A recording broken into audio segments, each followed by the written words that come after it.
כשפות דם זה נושא מאוד מסובך ביקום האבטר. מצד אחד, רק כשפי מים מסוגלים לקשף דם. מצד שני, רק בודדים הם מסוגלים. מצד שלישי, גם מי שכן יודע, מוגבל לקשף דם רק בירח מלא. אבל גם אז, יש כאלה שמספיק עוצמתיים כדי לקשף בכל רגע. אז מה נסגר עם הכשפות הזו? כשפות שמגדירים אותה ככשפות או כטכניקה הנדירה אך יותר מזה, העוצמתית ביותר. האם אפשר לגבור על כשפות דם? ואם כן, איך? איך האבטר יכול? צפו עד הסוף. מה קורה, גובלנים? וטוב שחזרתם לערוץ שלנו, גובלינגיק, כאן עומר, והיום ננסה להסביר איך אפשר להתנגד לכשפות דם באבטר. מתחילים.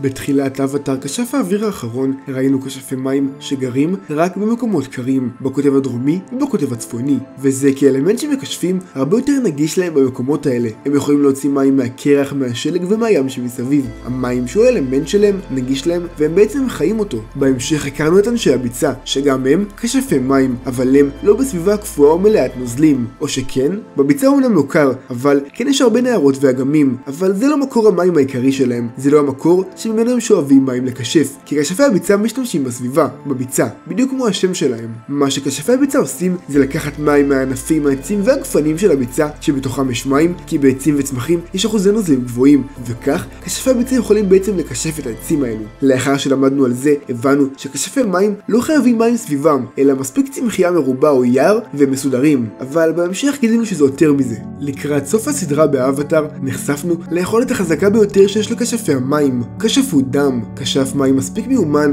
יכול בזמן ירח מלא להגיע למצב שהוא שולט בנוזלים שבגוף, הוא שולט בדם. מאוחר יותר הכרנו אנשים בהגדה של קורה ששולטים ביכולת הזו גם בלי הירח המלא, אבל איך זה הגיוני? אתה כשף דם? יפה ששמת לב. אבל הירח לא מלא, לא, זה לא יכול להיות. יש הרבה דברים שאת לא יודעת עליי. בכשף האוויר האחרון, הדמות של אמה אמרה בעצמה שרק בזמן ירח מלא אפשר לקשף דם. אבל זה לא אומר שזה נכון. מה אם קטרה מעולם לא בדקה באמת את העניין הזה? תחשבו על זה רגע. יכול להיות שאמה הצליחה לקשף דם רק בעזרת ירח מלא, כי הייתה מבוגרת מדי והייתה חייבת את הכוח שהירח נותן לה. אבל יש סיכוי שאם מדובר בגבר צעיר ועוצמתי שהוא כשף מים והוא מאסטר בכשפות מים, אז הוא לא יזדקק לירח המלא ויוכל לקשף דם גם בלעדיו. המון הוא משבט המים הצפוני. הוא כשף מים וכשף דם, בדיוק כפי שאני הייתי. מה? יכול מאוד להיות שקטרה אפילו גילתה את זה ויודעת על זה. מה אם קטרה גילתה שאפשר לקשף כשפות דם גם ללא ירח מלא, והיא פשוט פחדה שהיכולת הזו תגיע לידיים הלא נכונות ולאנשים המסוכנים ביותר? ברכות חמות, קטרה. את כשפית דם. מה אם בגלל זה, בגלל הפחד, קטרה החליטה להוציא את הכשפות מהחוק, כמו שגילינו בהגדה של קורה? מה זה כשפות דם? הכשפות החזקה והמפחידה ביותר שקיימת. היא הוכרזה בלתי חוקית בגלל הפחדנית הזאת, קטרה.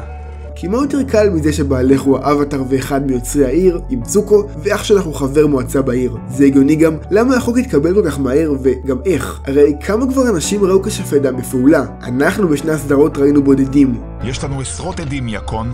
אנחנו יודעים מה אתה. קחו אותו מכאן. שיקון שלט בעולם הפשע באמצעות יכולת שהיא בלתי חוקית כבר שנים. כשפות דם. אני מזכיר למועצה שכשפות דם היא יכולת נדירה ביותר, ואפשר לבצע אותה רק בזמן ירח מלא. זה יהיה עיוות מוחלט של החוק להרשיע אדם בפשע שפשוט אין סיכוי שהוא היה מסוגל לבצע. המספר הרב של העדויות שכנע את כל חברי המועצה שיקון הוא אחד מאותם כשפים ייחודיים.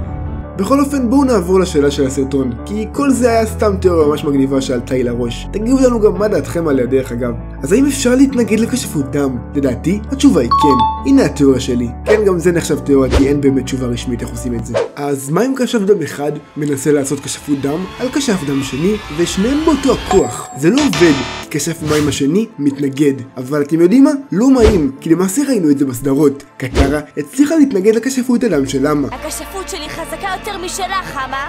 השיטה שלך לא פועלת עליי. המון הצליח להתנגד לכשפות הדם של טרלוק. טיפש שכמוך, מעולם לא עמדת מול כשפות כמו שלי.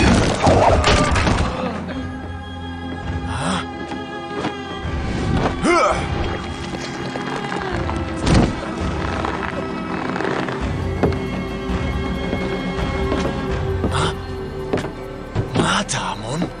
ואבטר אנג התנגד לכשפות הדם של יקון. הפעם אני ארדים אותך. לתמיד. אז איך זה קרה? לדעתי, כשף המים החזק יותר הוא זה שגם יכול להתנגד לכשף הדם האחר, כי הוא מספיק חזק כדי לשלוט בגוף של עצמו, בדם של עצמו, שזה די מטורף. כי בעצם מה כשפי דם עושים? הם שולטים בזרימת הדם בגוף של האויב, וכך הם מסוגלים לשלוט בגופו, כי הם בעצם מניעים את הדם למקומות שהם רוצים. אבל לפי התיאוריה, אם כשף המים חזק יותר מהכשף שמנסה לשלוט בו, הוא פשוט שולט בדם של עצמו. כמו הדוגמה שהבאנו עם המון, טרלוק עשה עליו כשפות דם, אבל המון המשיך לצעוד אליו וזה לא השפיע עליו, כי המון חזק יותר מטרלוק, והוא הצליח להשיג שליטה על הדם של עצמו, ולכן טרלוק לא מזיז לו. הבנתם? זה גם הגיוני אם הופכים את הסיטואציה. טרלוק לא יכל להתנגד לכשפות הדם של המון, כי המון היה כשף מים חזק יותר מטרלוק. כמו שאמרנו, האנשים היחידים שיכולים להתנגד לכשפות דם הם כשפי מים חזקים יותר. זה גם למה, מתי שקטרה נלחמה באמה, בהתחלה אמה שלטה בקטרה, אבל ברגע שקטרה נמאס כביכול, והיא באמת ניסתה, היא הצליחה להתנגד, כי קטרה פשוט כשפית מים חזקה יותר מאמה, והסיטואציה הזו רק מחזקת את התיאוריה, כי אם תחשבו על זה, קטרה בכלל לא למדה כשפות דם באמת, היא פשוט ניסתה והצליחה. היית צריכה ללמוד את השיטה לפני שעמדת נגדי. לא תוכלי להילחם באחיזה שלי. אוקיי.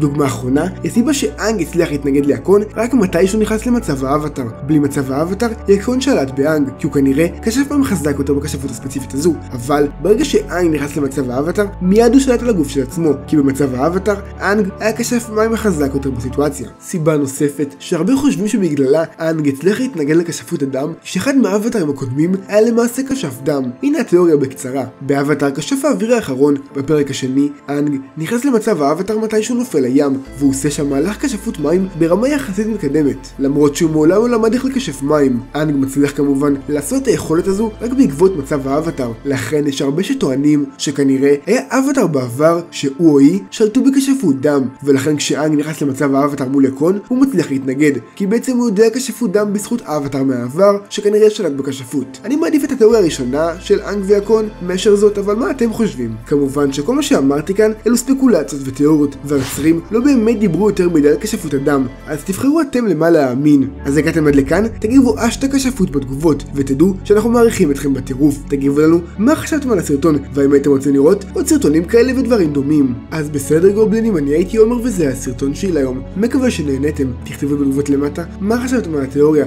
נזכיר שיש לנו גם עמודי אינסטגרם וטיק טוק, ונשמח שתלכו לעקוב. וכמובן, אם אהבתם תעשו לייק, ואם ממש אהבתם תעשו סאב, ואם אתם רוצים להתעדכן על כל סרטון חדש שעולה בערוץ, פשוט תלחצו על הפעמון, ואנחנו נתראה בסרטון הבא.